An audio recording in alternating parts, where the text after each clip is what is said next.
हाय, शिल्पाच kitchen मराठीमध्ये तुमचं स्वागत आहे. आज मी नाश्त्यासाठी शेवयाचा उपमा बनवते, तर चला बनवायला सुरुवात करूयात. शेवयाचा उपमा बनवण्यासाठी मी इथे 2 वाट्या कच्च्या शेवया घेतल्यात. त्याऐवजी तुम्ही भाजकी शेवई घ्या. आता हा उपमा बनवण्यासाठी मी इथे गॅसवर कढई ठेवले. या कढईमध्ये 1 पळी तेल टाकलेलं आहे. तेल गरम झालं की त्यामध्ये थोडीशी मोहरी टाकायची. मोहरी चांगली तडतडायला लागली की मग त्यामध्ये आपल्याला जिरं टाकायचे.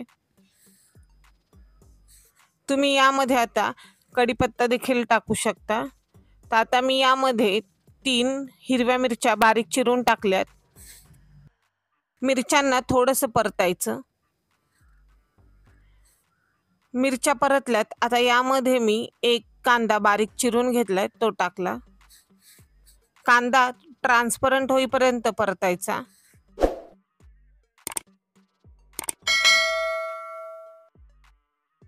कांदा ट्रान्सपरंट झाला की त्यामध्ये आपल्याला टोमॅटो टाकायचा आहे.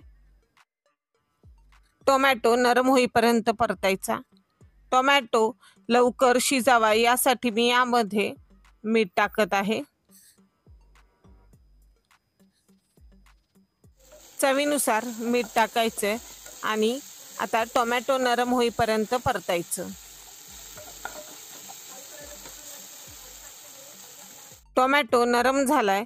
आता यामध्ये मी थोडेसे हिरवे वाटाणे टाकलेत. हे फ्रोझन वाटाणे आहेत. मी यामध्ये फक्त फ्रोझन वाटाणे टाकलेले आहेत. तुम्हाला जर गाजर वगैरे टाकायचे तर तुम्ही यामध्ये ॲड करू शकता.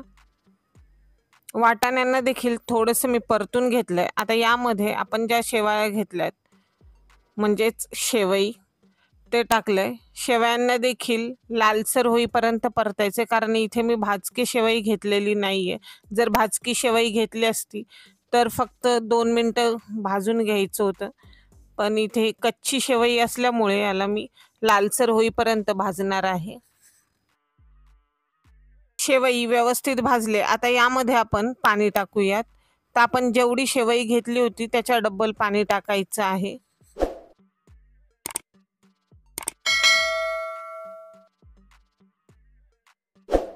थोडंसं मिक्स करायचं. गॅसची फ्लेम स्लो ठेवले. यावर झाकण ठेवून उपमा शिजवायचा. यामधलं पूर्ण पाणी आटेपर्यंत आपल्याला हा उपमा शिजवून घ्यायचा आहे. अधूनमधून थोडंसं याला मिक्स करायचं. यामधलं पूर्ण पाणी आटलेलं आहे. इथे आपला हा शेवईचा उपमा तयार झालाय. यावर बारीक चिरलेली कोथिंबीर टाकते. बारीक चिरलेली कोथिंबीर यामध्ये मिक्स करते आणि गॅस बंद करणारे. तयार झाला इथं आपला शेवयाचा उपमा. पण हा लगेचच खायला घ्यायचा नाहीये. यावर झाकण ठेवून याला 5 मिनिटं असंच ठेवायचं. 5 मिनिटांनी यावरचं झाकण काढलंय. हा उपमा आता खाण्यासाठी तयार आहे.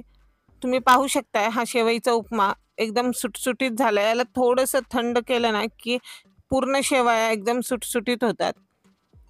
आता हा उपमा मी एका प्लेटमध्ये काढते.